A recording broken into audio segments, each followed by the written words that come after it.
The following is a paid program and does not necessarily reflect the opinions of the staff or management of Visionary-related entertainment.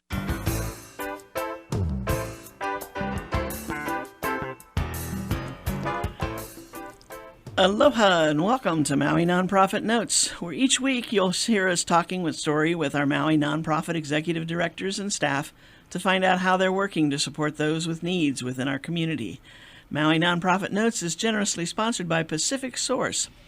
If you're building or remodeling a home, please stop by Pacific Source's cabinet and appliance showroom located in the Waikapu Bayshard. I'm Susie Tiemann, Executive Director of Lokahi Pacific, and your host for Maui Nonprofit Notes. During this hour, we share some of the experiences of our nonprofit agencies and just how they're changing lives, changing communities, and creating miracles of hope for those with needs. Today we're going to be talking with folks from Hui Nui Ao. What need does Hui Nui Ao fill? We're going to talk about that, aren't we? Yes, we are. In great detail.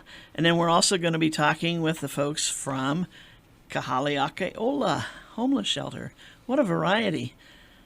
Yeah? Yeah, good to be here. Thank you. Thank you. Okay, Lana Coriel. Gosh. See, it has been too long since you were here. It has, and I'm so happy to be back today. We're glad to have you back, but I guess that means things have been just really going at the Hui. Yes, the Hui, we're really excited because it's 2017, which means the main house that's part of our nonprofit up in Makauao is 100 years old this year. It was built in 1917. So it's kind of a special year for the Hui. I'd say so. And just for a moment, let's talk about that building. Okay. So for those listening who don't know about Hui Nui Ao, we are a nonprofit visual arts center, and we're located on 25 acres in Makauao Town. We're just about 5 minutes below Makauao Town, actually. And this estate is a historic estate. And it's got a main building that was built by C.W. Dickey, who is a famous or very well-known architect in Hawaii. And then there's various outbuildings that we've now turned into a fine arts center. So the main house has a beautiful gallery space that features work by local artists, also a gallery shop that features work by our Hui members, and is just a wonderful little place to come and find all sorts of little treasures, and also goes back to support our nonprofit. And then the other buildings that surround it, they originally had historic purposes, like the garage is now our print studio. There's like a dairy that's now the photography dark room. And we had the stables for the horses is now part of our ceramics, glazing, and firing area. So it's really creative reuse of historic space, but it still retains all the wonderful charm of the history of the property. From the outdoors, you could just turn back the chapter 100 years, and then you walk through the doors of the various buildings, and it's 2017. It is. It's actually, I was just giving a tour, maybe it was last week, and I was thinking it's really wonderful to walk around the grounds and imagine that this really was a home that was lived in by Harry and Ethel Baldwin. Ethel founded the Hui. And so it's special to think about them being there and what it was like to live on this beautiful property. We're open every day of the week from 9 to 4. So now it's really welcoming and open to everyone to come and see what it's like. But it's neat to think, going back 100 years, what it might have been like to have a dairy and just how the house would have been. I would love to take some time and go and sit under the big tree. Yeah. And just sit there and look at the different buildings and just imagine the coming and going of people, because they had staff who did various things on the property for them. And there's lots of, if you're observant in the house, there's a lot of the historical fixtures and things are still there. If you go into the main gallery, that's now our fine art, displaying fine art. We have a really wonderful exhibition that's up right now that just opened last Friday. But if you go into that space, you can see the fireplace is part of the gallery. So it has this really special charm. And I think a lot when people visit, they really feel like they are at home home and they're welcome because it was a home at one point. Right. I remember an event that I was up there attending, and had an occasion to go into the kitchen to pick up something for somebody. And I just stood there looking around and just, wow, thinking again, Yes. what this would have been like one of their dinner parties or whatever, because I'm sure they did a lot of that. Exactly. Yeah, it's fun to kind of just feel like you're taking a step back in time. But then it's also really beautiful to see how it's being used today for creative purposes. And I feel like Ethel Baldwin, she was very inspired by the arts, and she started Hui No'eau as a club for artists and her friends that were really passionate about the arts. She was a wonderful artist herself. So it's special to think about the past combining with the present and making those connections. What a perfect way to honor her and the property by when you bought the property for the Hui. Yes, and now it's wonderful also to see that it's open to all ages. So Hui No'eau offers classes for ages 2.5 all the way through come adult. on. Yes, 2.5 years old, they can take a class called Tiny Hands with a parent or guardian. So we get them started really young. It's great for their development and just having a really positive, fun activity to do with an adult. So start at 2.5, and then we have adults there all the time too. Wait! Don't go too Okay. fast here. I'm with the 2.5-year-olds. Is this they can create whatever, or is it like making some jewelry or painting or? They have different lessons every week. So, for Okay. example, our Tiny Hands class is, I believe, a 6 or 8 week class. And every week the teacher introduces a new project. With those little guys, it's more about exposing them to working with different materials. So we're building fine motor skills and just creative thinking. It's more about exploration. So one day they might work with clay and they're using their hands. Another day we might be introducing a paintbrush and paint. And these are all materials that maybe at 2.5 you've never seen before. Or we give them like a roller brush. So that works really differently than a traditional paintbrush. Paintbrush, yeah. Cool. Yeah, so that's for the little guys. And then, of course, it builds on up from there. And we have a wonderful curriculum for adult students. That's jewelry making, ceramics, printmaking, photography. I'm sure I'm forgetting, glass blowing, which we still have to get you to do, right? That's right. Gary and I are going to trek up there one of these days and do that. Yes. We will do it in 2017. Let's say that. It's the centennial year. I think that means something. That means you have to come up and give it a try. We'll do the show from there. We'll do the show from there? Oh, that would be fun. A live, maybe we could do on site. Ooh. on site at the Hui. Gosh, do we dare try something like that? I think We can. I think we can't. should talk about it. Oh, okay. All right. We'll keep the possibility open. There you go. There you go. Anything's possible. Yes, especially, that's actually one thing that is really wonderful about the Hui as a nonprofit is we're encouraging people to be creative and stay open to possibilities. So I know sometimes art can be a little intimidating, especially if you don't think of yourself as a creative person or as an artist. But I think art is not just for people who call themselves artists. It's for people who want to just have an activity that helps them to relax. I mean, we go around our day and we're doing so many different things, but it's so nice to just be able to sit down at your ceramics wheel and shape a beautiful object, or maybe even not so beautiful. Just feel the clay between your hands, and that's very relaxing.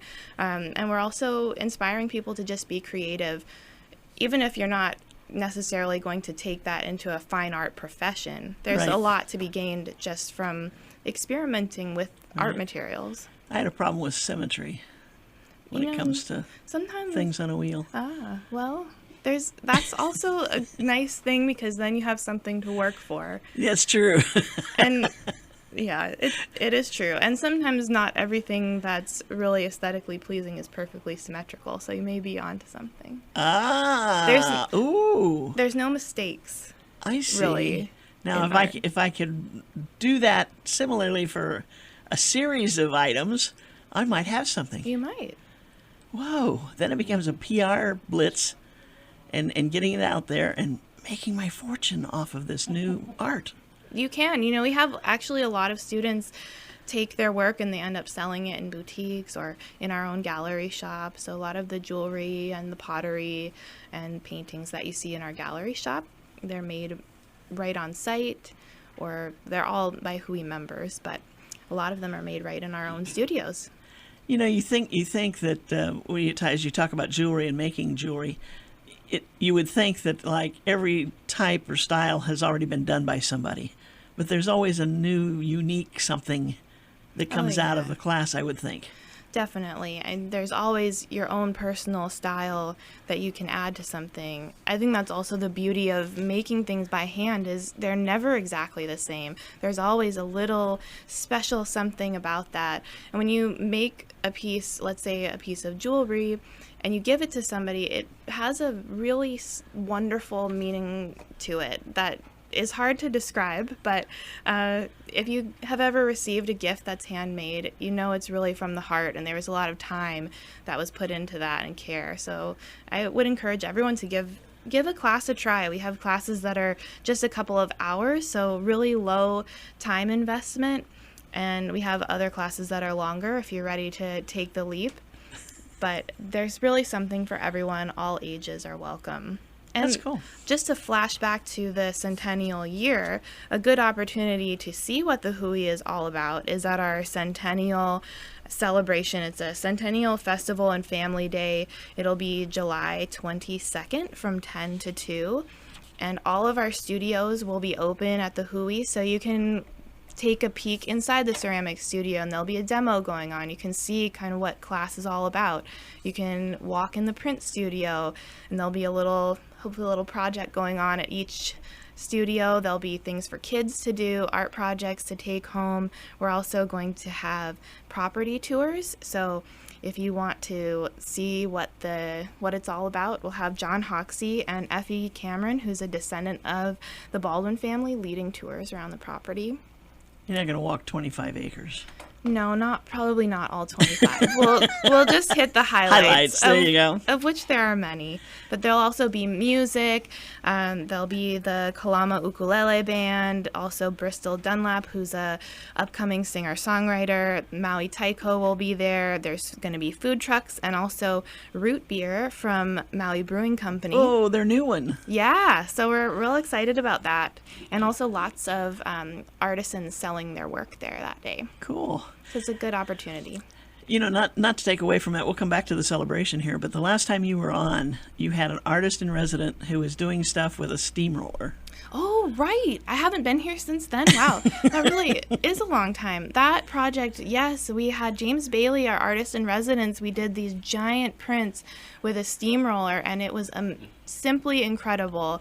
I hope we're going to do it again in maybe a year or two, but it was one of the most incredible experiences at the Hui. It was just everybody out in the parking lot moving these giant hand-carved prints around, and we were printing on, they were huge, like 4 feet by 8 feet, and some of them are hanging in my office right now so that I get to look at them all the time. Cool. Until we're going to have a way to display them so that everyone can come and check them out, but we just haven't had a chance to do that yet. But they're amazing, and that day was such a great way for the community to all come together and do something creative and fun. It was such a pardon the expression, but off the wall kind of exhibit or day, because when we think of art at the Hui, we think of the beautiful art hanging on the walls and the jewelry that's made and so on and so forth.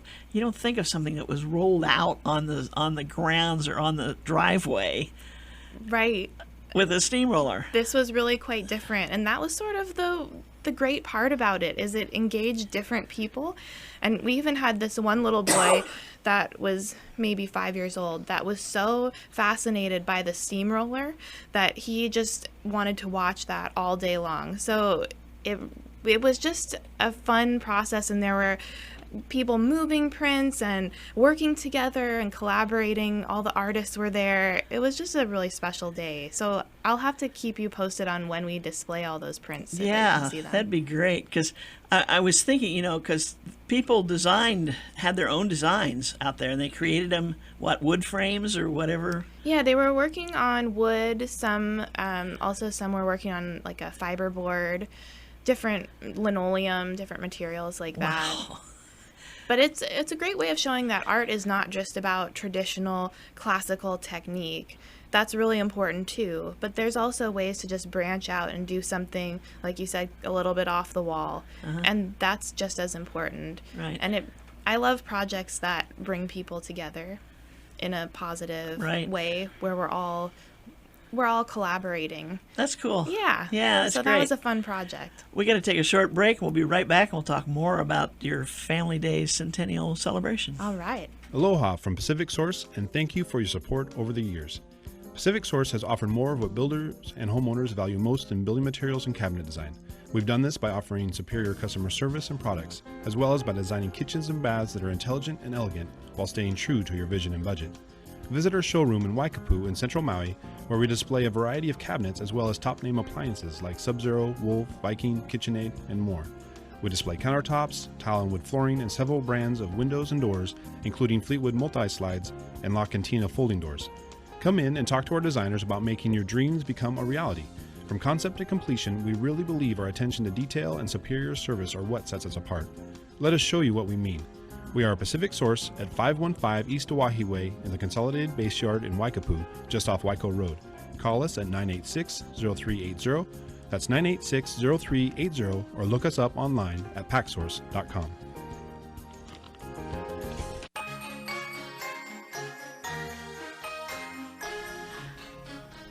And we are back. This is Maui Nonprofit Notes, your weekly radio show where we talk about our nonprofits and what is happening in their world. And each of our nonprofits has kind of their own world that they take care of, they nurture, what's the word I want? They teach, you name it. In the first half of the show today, we're talking with Lana Coriel, who's the program manager for Hui Nuiao Visual Arts Center up in the beautiful Baldwin Estate on Baldwin Avenue. That's right. Cool. So right now we're gearing up for next week, which is our big summer camp, Kalua Nui. We have 9 weeks of summer camp for kids. So that our first week of camp begins next week, Monday, and our summer program is really incredible because it gives children a chance to discover, explore, play with all different sorts of art materials we have, I think, about 8 different teachers this summer. So they get to work with different teachers that specialize in different things, try all sorts of, they can do ceramics one day. They do a lot of like building things, mixed media type of projects. So if anyone out there listening is looking for something fun for their child to do this summer, please check out Camp Kalua Nui at Hui No'eau. Is that a 9-week commitment that they have to make? No, it's actually, you can sign your child up for just one day. I would suggest signing up for the full week for the best cost. It's a week-long program, and each week has a fun theme to get the kids inspired. So we have School of Rock, art inspired by music. So that week they'll be doing art projects that are based on kind of a musical theme. We also have 100 Years of Kalua Nui as one of our themes this year. And we also have Where the Wild Things Are. So that's sort of like whimsical and wacky art, but we try to connect it to other things that kids might be familiar with. So like the classical Maurice Sendak book, Where the Wild Things Are. So just kind of giving them a fun inspiration for the week. And what age group are we talking? We're talking roughly ages 5 to 10 or 11. And then this year we're doing a couple weeks of teens and tweens summer art academy. So kind of a next step up for those 11 and older. It's a little bit more detailed projects. They're also working with visiting artists this summer. We have a wonderful visiting artist program at the Hui where we bring in people from all over the world. We have some international artists as well. But this summer, we have artists from the East Coast coming to work with our teens and tweens as well as our adults in other programs. But that's kind of a special opportunity. So how can they find out more about these? Oh, you can find out more at our website, which is huinoeau.com, huinoeau.com. You can read all about the different programs and register for classes there.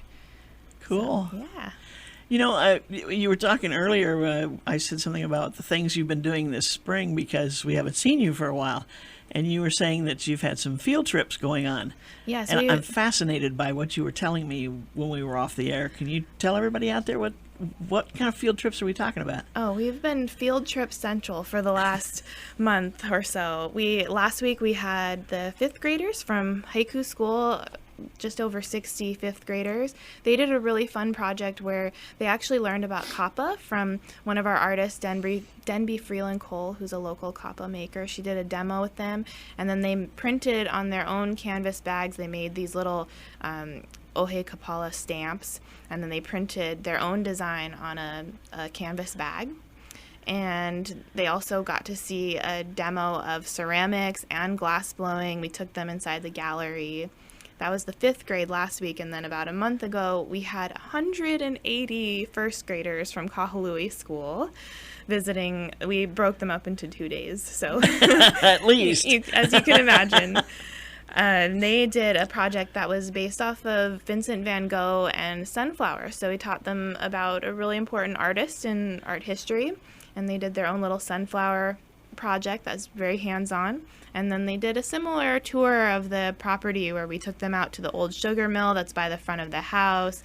And what I really loved about these kids is they were so attentive, and they really wanted to learn about the history of the house. They all remembered that it was 100 years old, and they loved the glass blowing demos. That's sort of a magical process, and probably the first time they have ever seen that. So it's special to share that moment with them. Just open their eyes to different ideas and different possibilities. It had to be a little scary to have 90 first graders in a group.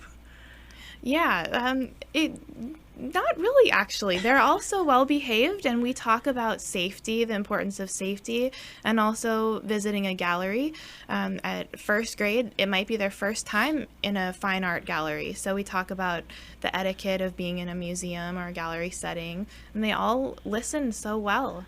It was lovely to have them, and they were so appreciative to be there. So if anyone out there is listening and feels inspired to support our outreach programs, we can always use support for those so that we can bring more students up to the Hui and have them do a project and experience the arts. That's great. And you're right. That's probably the first time they've been exposed to a lot of these things, if not all of them. Mm-hmm.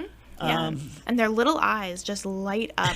If you can imagine all these little first graders and even the 5th graders too, they just thought seeing the artists make a piece on the wheel or shaping something in the ceramic studio, seeing that molten glass, they were just so excited. I can't even hardly describe how thrilled they were to see that, and just the little light in their eyes.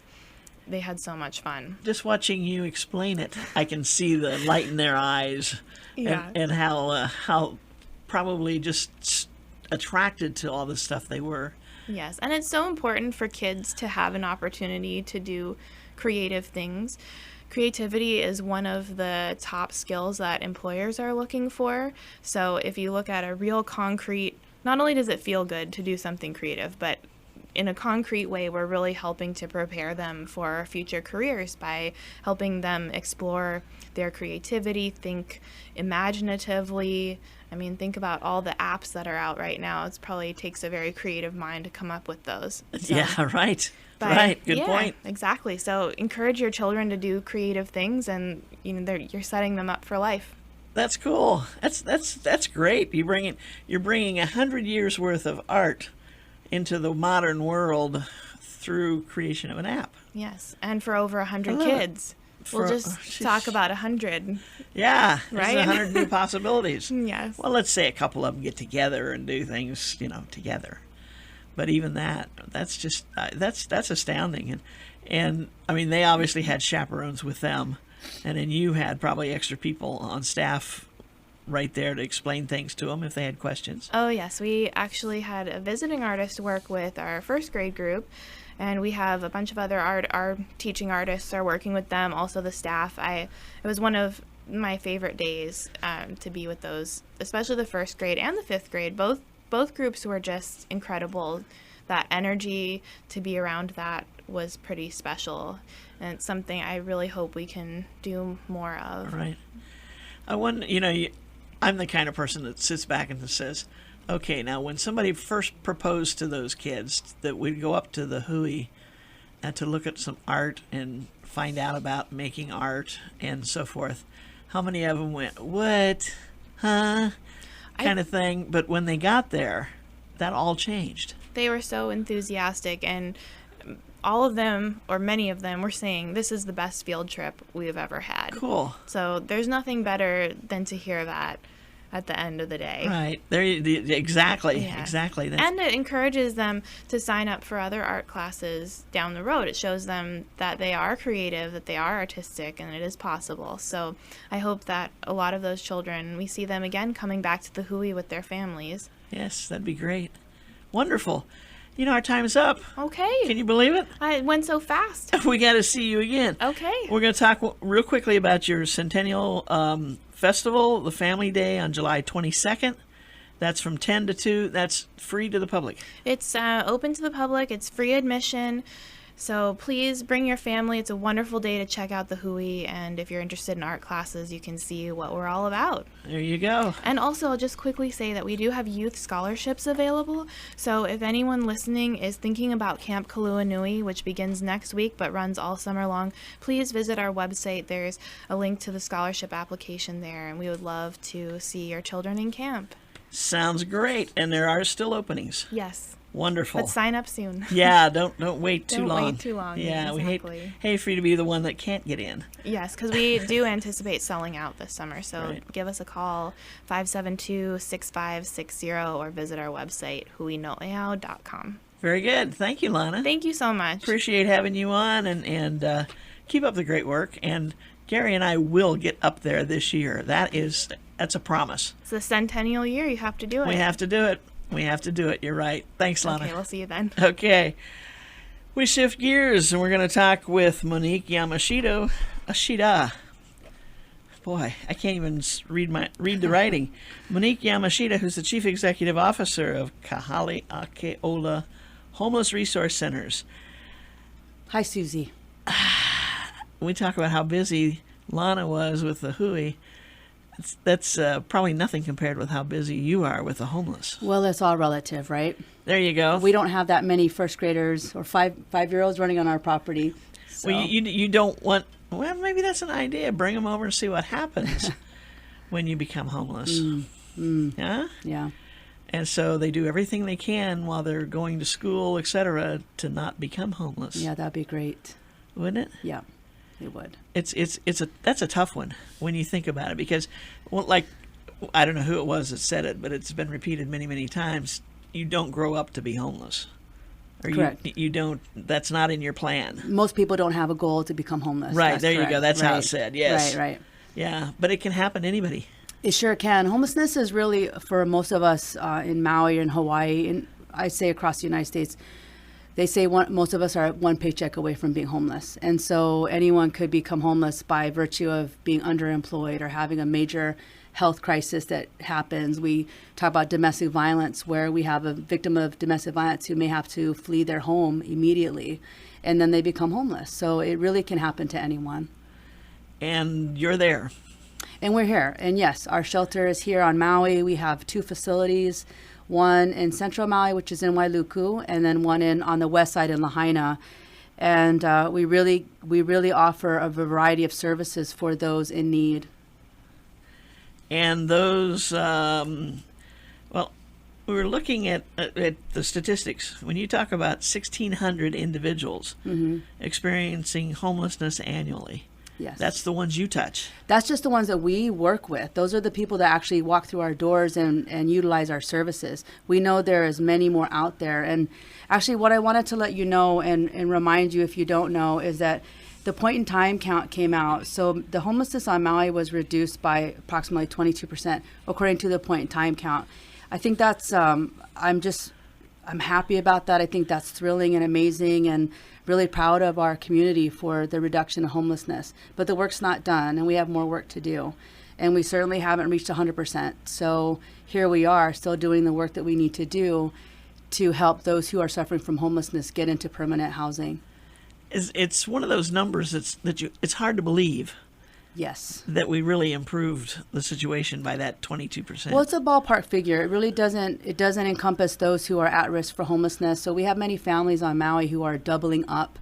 We'll have maybe 2 or 3 families staying in one apartment or one house, and they're at risk of being homeless because a lease often means you can't have that many families in a unit. So you may have a family that gets evicted, and there's 3 families that are out on the street. Just like that. Right. So the point in time count is it's a ballpark figure. It gives us an estimate, but we know for sure that it's not an absolute number. Right. There's many more out there.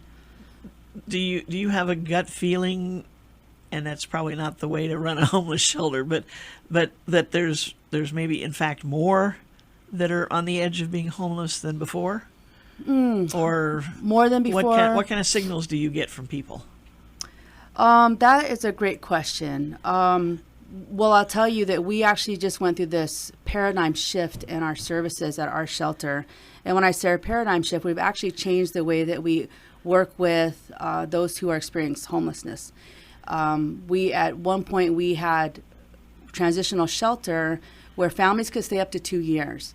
But the data shows us that transitional shelter doesn't really help people stay out of homelessness. What helps people stay out of homelessness is to get them into housing. So that's really how you end homelessness, get them into permanent housing.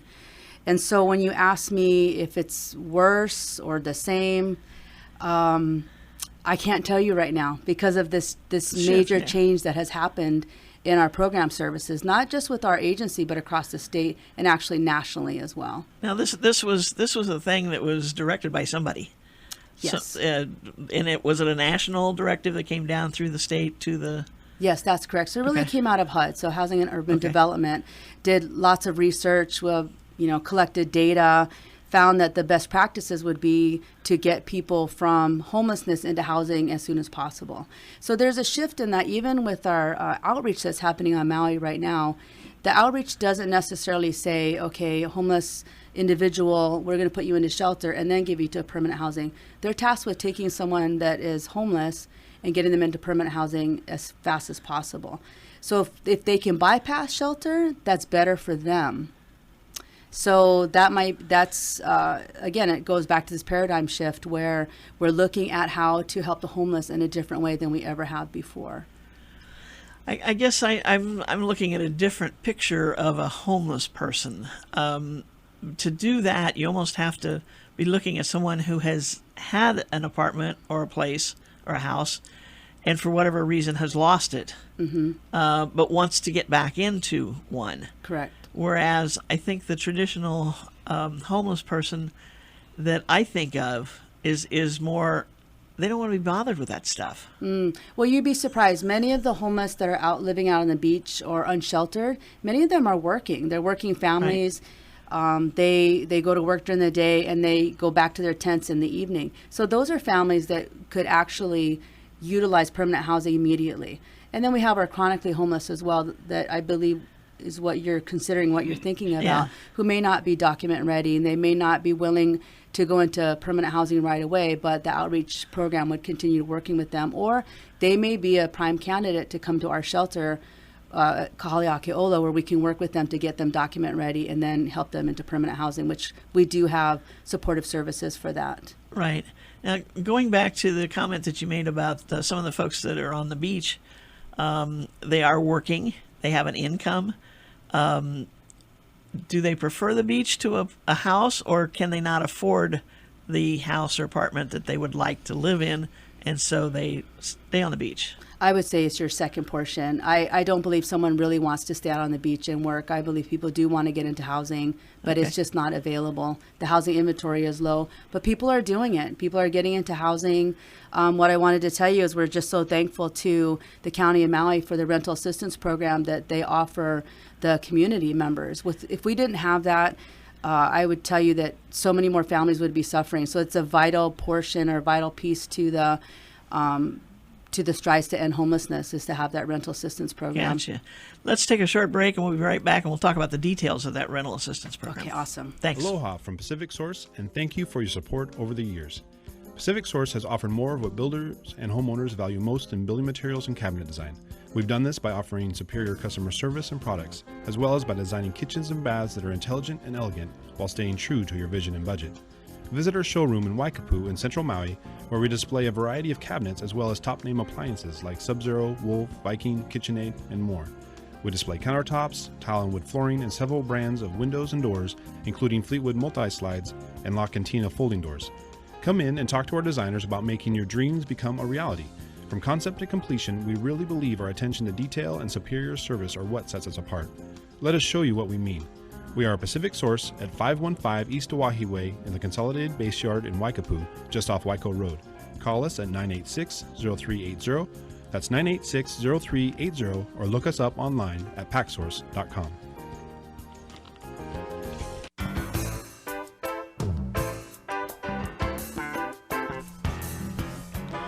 And we are back. This is Maui Nonprofit Notes, the weekly radio show where we talk story with our nonprofit agencies and their directors to find out what they are doing to help those who are their clients, and who maybe to tell people out there who they should go see. We think that this is, everybody knows Kahaleaka Ola Homeless Resource Center, but they don't. It's amazing that as much as we talk about it, we've also got some other places, the Family Life Center and so on and so forth. But it's like when it actually hits you and you find yourself on the verge of being homeless, there's a real panic attack for many people, as there should be, because we know that the roof over your head is the thing that allows you to do everything else in your life. We're talking with Monique Yamashita, who's the Chief Executive Officer for Kahaleaka Ola. And with the transitional, well, let's back it up a step. There were some changes made late last year, as to how the formation of the centers had to be done. Because and I can't remember who brought this about, or why this came about, but there had to be more privacy for families, or I guess I don't know. You tell me. What was the whole point of this thing? Sure. Actually, what had happened was last year there was concern that there were too many open beds in shelters, and this primarily came out of Oahu.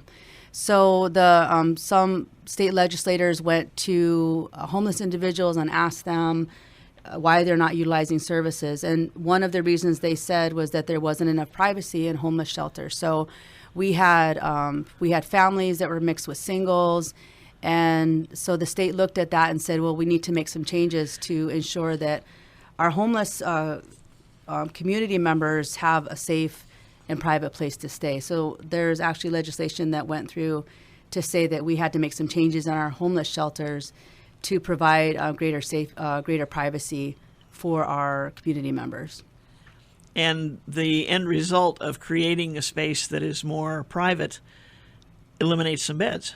Well, it didn't happen for Kahaleaka Ola. We actually were very fortunate in that we had the space requirements that the state was asking us for in the first place. So we actually did not.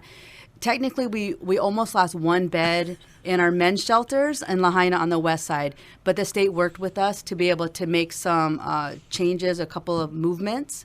It was amazing. So we made a small movement, and we're actually able to keep all of our 42 beds that we have in our men's dormitory. So some of the news that we heard about all this and how it cut people who had room for 50 people, all of a sudden had room for 18. That's all in Oahu. It was on Oahu, but also here on Maui, Family Life Center also had to make some changes. So they went from working with families and men and women to only servicing single females in their dormitories. And actually, I'm going to make a correction. It's not 42, but it's 32 beds in our men's dorm. Oh, okay. Yeah. They, it's interesting when you think about privacy. You know, we can be out on the beach amongst everybody, and then when we come inside, we want privacy. Well, we always look at the dignity of our clients. And so if that's what they say they need or what they want, then we'll definitely work with them on that. It isn't the best place as far as being in a men's dorm or a women's dormitory where we have, bunk beds in a large open room. You do have the least amount of privacy. However, we're housing focused now. We're really focusing our residents to get housing. So we say everything, what is it going to take for you to get housing? How are you going to, how are you going to get to that place? So we don't really focus so much on that as opposed to helping them get into housing. Where as before, we were more program focused, helping them get life skills, doing all of these things Right. as a prerequisite to get into housing. Where that's not the case any longer. We get them into housing, connect them to community services, so that after they leave the shelter, they have those community connections in place and they can continue to utilize that, which gives them greater resilience and a better chance at staying housed as opposed to going back into homelessness. I see. And before the break, we were talking about the rental assistance program Yes. that the county provides funds for. And that's a big step in this, because usually one of the biggest blocks to getting into an apartment is that pesky down payment or Absolutely. deposit. The deposit. Because you can make the rent, but you can't come up with that extra. Sure. I mean, it's like with buying a house. You can't come up with a down payment. Right. So you rent forever. Sure. Each step along the way, there is a roadblock. And so the rental assistance program helps with that. And how does that work? Well, I'm actually going to tell you that I think that part of our increase, or actually our decrease in homelessness on Maui, I know it has to do with the rental assistance program from the county, and I believe it also has to do with the governor's proclamation last year on homelessness, with the coordinated statewide homeless initiative that also had an amount of funding to help people with rental assistance, but not just that, eviction prevention assistance as well. So those who are getting close to getting evicted were able to get some assistance to stay housed. So I believe that assistance alone is so key and vital. And I do believe that has to do with why the decrease in homelessness happened on Maui and across the islands, because of that assistance. That makes a lot of sense. That was a piece that wasn't in there before. It wasn't there. The only thing that was there was to get you into the house, but nothing to help you if you came up short at any point in time for a month or two and were threatened with eviction. Mm-hmm, correct. Okay, so now we've got that piece. So we've got the beginning, and we can do a middle thing instead of an ending. That's true. Yes, and just keep people where they're at and keep them housed. Right. And there's other processes in place that we've started. One is, for example, or last year actually, we here on Maui through the Maui Homeless Alliance, we started what was called the Landlord Summit. So we had our first Landlord Summit on our island, where we brought landlords and program service providers together to talk about the fact that we need more housing because the inventory is so low on Maui. So how do we get more housing? Well, we start building relationships with our homeowners, our landlords, our property managers, so that we can say, hey, we're going to work with you and these clients to help them stay housed. And what that means for us, even at Kahaleakiola, we have a housing retention specialist who will work with our clients to get them into housing and then be a liaison between our client and the landlord to help them stay housed. If there's any issues that come up, for example, if the tenant has too many guests coming over, our housing retention specialist will help them say, hey, look, you can't have that many guests because you may lose your lease because of it. Right. And it works. And so I think what we're learning is that there are a lot of things that people do that they just don't know are wrong. Oh, absolutely. Sure. The rental process isn't always easy. Some haven't actually been through a true rental lease or lease agreement before. They may have had like backdoor agreements before. Now we're actually helping them with actual legal documents and showing them how to live in a rental and stay housed in a rental. Interesting. I like that approach. It works. Yeah. It proves itself. Mm-hmm. That's great. Now, you just got a grant and aid from the state. Oh, it's so wonderful. So that's one of the other issues, right, on Maui. We have a low inventory of housing. So when you look at how do you house those who need housing, everyone says, we don't have housing here. But actually, people are finding housing, and they're getting creative and finding housing. And then how we're going to help the island, and this I'm also very thankful to the Hawaii State Legislature, is that we're actually going to take one of our buildings in our central facility in our homeless shelter, and we're going to convert it into permanent supportive housing. And that will be really earmarked and for our chronically homeless on Maui. We'll give them, when we talk about permanent supportive housing, we'll give them the services that they are needed or that they need or want to help them stay housed. So, for example, if they've had a lifelong issue or battle with alcoholism, then we would work with them if they wanted that help to work on that issue. If they have mental health issues, then we would ensure that they would have a case manager to work with so that they can stay housed. So Right. it's very exciting, and we're very thankful for that. Cool. So now, what will be the end result as you convert this? Becomes how many apartments? That would be 16 Wow. units, so 8 studios and 8 two-bedroom units. And we're Wow. hoping that the conversion, the repair and renovation will be completed by the end of 2018. So it is a grant aid. There's a process to it. Right. But our goal is to have it ready and start moving tenants in by the end of next year. So, Wow. Yeah, very exciting. That's an interesting combination. How'd you come up with the 2-bedroom units as being? Is that because you do have that many people with kids, Mm-hmm. children, versus the ones who are in studios? Well, many of our units are a combination of of studios and 2 bedrooms. So I had actually asked for more than just the one building to be converted, but it's okay. We are very just stoked to have at least one building that we can repair and renovate. So it was more about looking at our property and seeing what building can we renovate. I see. And so it was more about that. But actually in that aspect, we can help families as well to give them permanent supportive housing. Okay, so how many can live in a 2-bedroom unit? Well, right now we actually say about 4, but it can house up to 6 individuals in a 2-bedroom Really? unit. Mm-hmm. Okay, Yes. interesting. And then that would be long term? It would be long term. So it'd be like any other tenancy where they can stay as long as they want or need. Of course, they still have to follow their lease agreement. So Right. if there's excessive damage to the unit, like any other rental, they may not be able to stay. But again, we'd have the supportive services in place to help them stay housed. Right. So that shouldn't actually happen. We actually have a beautiful system in that on our property, we have operations on site already. So we have that extra support as well and security for our tenants. Okay. So if you start to see some issues popping up with a family, you've got the folks to work with them Absolutely, yes. to try to steer that away from trouble and eviction. Yeah, so it's just a great setup. I couldn't ask for something better than that for our community members. Now you already have some buildings like that in operation, right? Well, if you're talking about Holly Makana, which Right. is our affordable rental units, absolutely. So we have Holly Makana, 200 units right next to our homeless shelter in Central. So those are also affordable housing units, and we have affordable units on the west side as well. Okay. And I do want to make sure people know that they can call and get on the wait list for Holly Makana, which the number there is 249-0700. So please call and ask for information as far as how you can get on the wait list for Holly Makana. And unfortunately, we do have a wait list because there's such a great need for housing.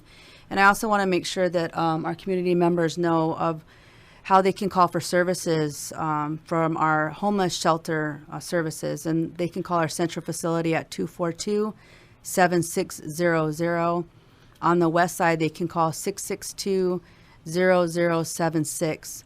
We also have our website that has the same information. On our website is www.khako.org, and you can get the same number. But even if someone's interested in West Side services, they can call our central facility and vice versa. So no matter what number they call, we can give them information as far as the services that we provide. Okay, so just to kind of get this straight in my mind, in the more permanent housing, can they be there for a long time? I mean, or is there a limit, like a 3-year training thing, and then you should be out on your own? No, so it's Or not. as long as their income is lower, or which way does it go? So permanent housing means permanent. They can stay as long as they need to, as long as they like. It's not transitional, so there's no time limit on it when we talk about permanent housing. Okay. Holly Makana is that, for example, where somebody can move in, stay as long as they like, as long as they're abiding by the lease agreement, and they meet the income qualifications as well. Okay. So if they get a nice promotion that takes them out of that income category, they would need to look around and. Not for Holly Makana. Actually, with don't? Holly Makana, you have to qualify initially under a certain threshold of income, and then after that, you are able to stay there if you continue to increase your income, you're able to stay there. And the federal government designed that through the home program just to ensure that people don't have to leave. They want to afford people a better quality of life. So if you increase your income, they believe that you should be able to stay in the housing that you're at. And of course, if you want to leave, you Sure. can do that as well. Interesting. That's fascinating. Susie, I want to just tell you real quick as well. I want to make sure that the community knows that there's some miscommunication about our shelter. We were higher barrier at one point, and now we're called low barrier. So individuals do not have to be clean and sober to enter our program services. We'll take them for where they're at, if they're using substances or not, if they have mental health issues. We'll work with them where they're at today to help them get into shelter and into permanent housing. So I just want to make sure that people know that, because there was a time when someone had to be clean and sober in order to utilize our services, and that is not the case any longer. Okay, so now the door is open for someone who wants to become clean and sober. Absolutely. The stay is shorter. So before it was up to 2 years, now it's approximately about 90 days. However, we'll work with anyone who needs a longer amount of time to stay at our shelter. So we may have a family, for example, a single parent with 3 or 4 children. They're not likely going to find housing within 90 days. So we'll work with them as long as it takes to get them into permanent housing. I see. Yeah. Wow, you have a full plate. It's so great to be in the community, and I just want people to know that there is a lot of hope out there, and there's services that are provided not just with our agency, but other service providers to help those who are at risk for homeless or those who are already homeless. Right. Monique, you've been in this position how long now? I've been in the position since March of last year, so a little over a year. Oh, okay. Yeah. Wow. Yeah. You've come a long way. Oh, I love my job. It's just great, and it's very satisfying to be out there and to help the community members that are in need. Right. And you've done a good job for the organization. Oh, thank you, Susie. Especially getting that money from the state. Oh, it's wonderful. That's terrific. It is. I'm very thankful. Thank you very much, Monique. We appreciate your being with us. Thank you, Susie, so much. Thank you. Maui Nonprofit Notes is sponsored as a community service by Pacific Source, the builder's choice. Give Paul and his staff a call at 986-0380 or stop by their showroom in the Waikapu Base Yard on East Oahe Way to see how they can help you with your building project. The Maui Nonprofit Directors Association's mission is to provide personal and professional support to nonprofit executive directors, their organizations, and the community of Maui. Please visit our website at mauinonprofit.org for a list of member agencies. And if you see one there that you're interested in and want to know more about, please go to their website and check them out. Today we visited with, hello, just as I get started to say it, Hui Noeau Visual Arts Center and Kahale Akeola. I never want to put that ka on the front of it, and learn more about what they are up to. For more information, give Lana a call at 572-6560 or give Monique a call at the number she just gave us was 242-7600 for more information on their services. We want to thank everybody for tuning in today. Don't forget to join us again next week right here on Wednesday at noon, KAOI Radio, 1110 a.m. What is it, 12? You still doing the 12:30? 12:40 a.m. simulcast, 96.7 FM and 96.5 FM on the west side, and there's also 98.7 upcountry. Next week we'll feature 2 more representatives from 2 other agencies. I'm Susie Tiemann, Executive Director of Lokahi Pacific, and your host for Maui Nonprofit Notes. Thanks again for joining us. Have a great week, everyone. Aloha.